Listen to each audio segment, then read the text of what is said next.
Sistem skema saham, buyback, sharing profit, apakah itu riba atau enggak? Saya akan jelaskan pakai slide. Saya akan sharing slide. Investment scheme, Islamic financing. Sebenarnya ini diimplementasikan di negara-negara Islam juga, Dubai, dan ini udah hukum internasional. Saya cuma ngelempar apa namanya kasus studi kasus yang dijalankan di Lembur Healing soal buyback saham. Teman-teman yang bisa mungkin konsultasi ke ahli agama, ahli eh, yang ngerti peragamaan di dalam financing, bukan akidah, beda. Itu haram atau enggak. Oke, disclaimer, properti ini milik Lembur Healing, tidak untuk disebarluaskan, dan juga tidak untuk diambil untuk keperluan pribadi. Kalau ada teman-teman yang menerima link video ini bukan dari saya, mohon menghubungi 0817 00619119. Oke, ini teman-teman, ketika kita bikin usaha PT ataupun CV, PT lah, PT itu pasti minimal dua orang. Dan dua orang ini A atau B, misalkan namanya si A dan si B. Dan nggak boleh 50-50. Harus ada yang majority share 51 juta dan 49 juta. Salah satu harus lebih tinggi. Oke, slide berikutnya. Nah, ketika daftar PT itu ada yang namanya modal dasar, skala usaha. Misalkan skala usaha yang didaftarkan di PT, di notaris, notaris lapor ke negara, lalu per negara nanti ada Cortex, itu modal dasarnya 100 juta. Ketika daftar di melakukan pendaftaran di notaris PT itu, maka A harus menyetor sekitar 51 juta asumsi, B harus setor ke rekening PT 49 juta.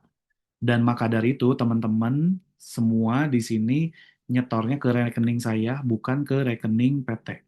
Karena kalau transfernya langsung ke rekening PT itu bisa dianggap sebagai omset.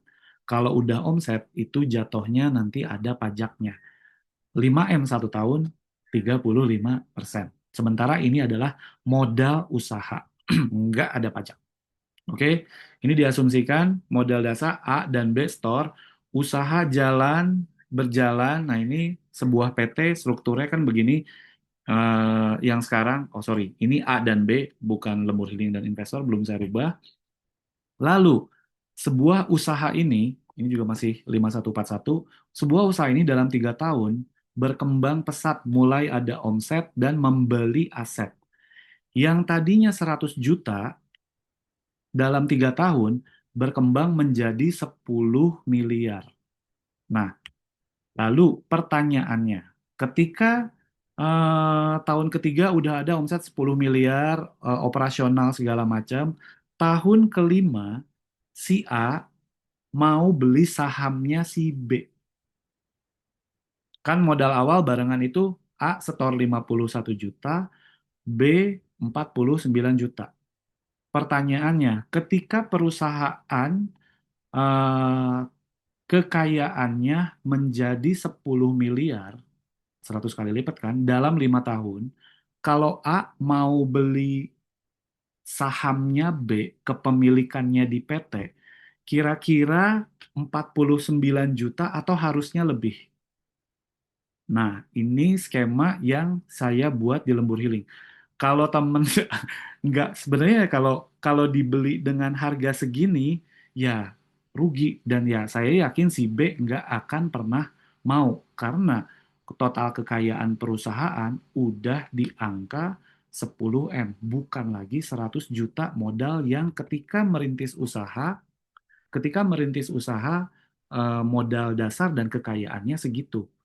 Oke, yang berikutnya ini adalah skema bagaimana Lembur Healing membeli saham teman-teman. Teman-teman ini kan peternakan, resto, ini nanti digabung satu, PT Dapur Nagara Pasundan, lalu ada juga Garut yang akan diproses. Nah, IPO itu adalah menggalang dana, profit perusahaan 1 tahun. Selama 1 tahun berapa, dua resto ini, Lembur Healing saya nargetin dua resto ini, profit per tahun masing-masing resto itu 30 M, dua resto berarti 60 M. Lalu valuasinya dengan struktur perusahaan seperti ini, itu 15 kali, maka ketika perusahaan itu IPO, itu ada tujuannya. Ngegalang dana ini untuk apa? Nah, ngegalang dananya untuk bangun sektor ini.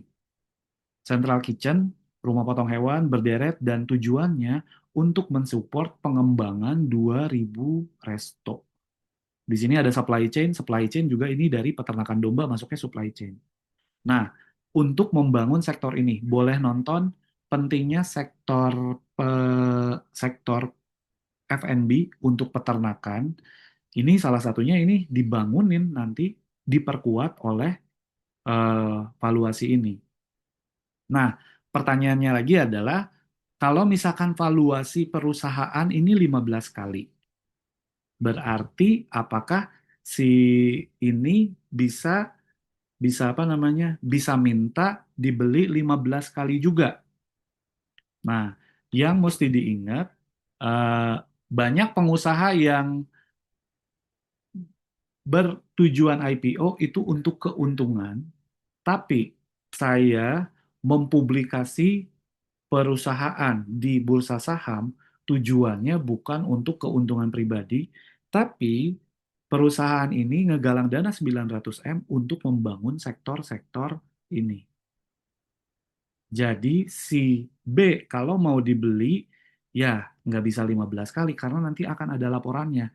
Saya pemilik usaha, pengusaha, si B, si A ini akan ada laporannya karena udah TBK itu pasti transparan. Buyback saham ini si B berapa. Nah, kurang lebih jawabannya adalah seperti itu. Lalu ini kan eh, teman-teman di sini semua ditargetin 2 kali siklus IPO.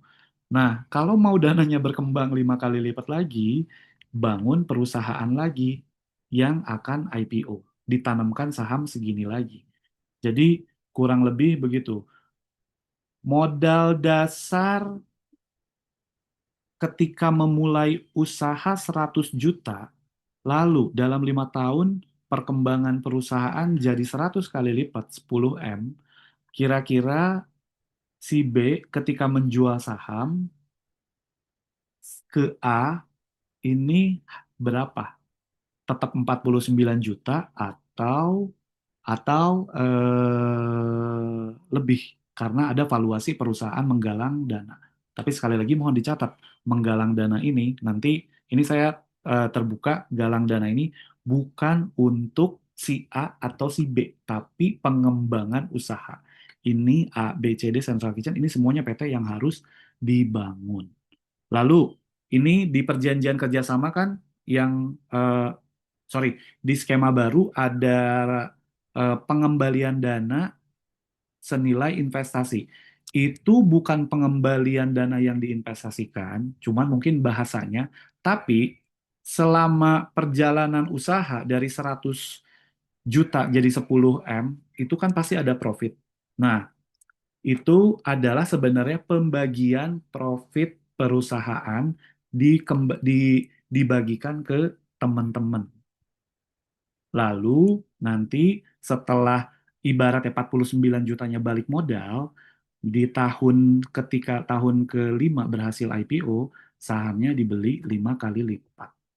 Nah, kalau misalkan perkara riba atau enggak, pertanyaannya adalah ketika nilai kekayaan perusahaan, tangible, non-tangible, aktif, pasifa, total misalkan 10 M, nilai kalsi B ini ketika jual saham ke A masih di 49 juta atau enggak?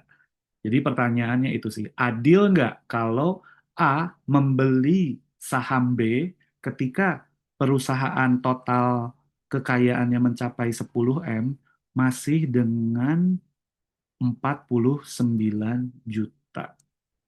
Lalu pertanyaan berikutnya lagi itu Kang, ini apa namanya perusahaan perusahaan itu nanti kalau di buybacknya lebih rendah gimana?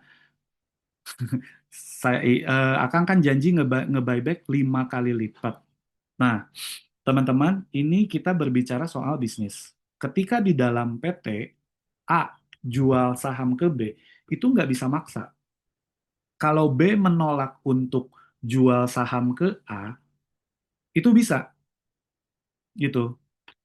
Jadi, kalau misalkan saya dari sekarang menjanjikan strategi buyback 5 kali lipat, tiba-tiba ketika IPO saya ngebayar, ini gue bayarin 2 kali lipat. Kira-kira B nolak nggak? Karena itu di luar kesepakatan itu. Dan video ini saya rekam tujuannya ya kurang lebih jejak digital. Ini janjinya si Indra gitu. Oke, teman-teman, dari saya itu terima kasih. Assalamualaikum warahmatullahi wabarakatuh.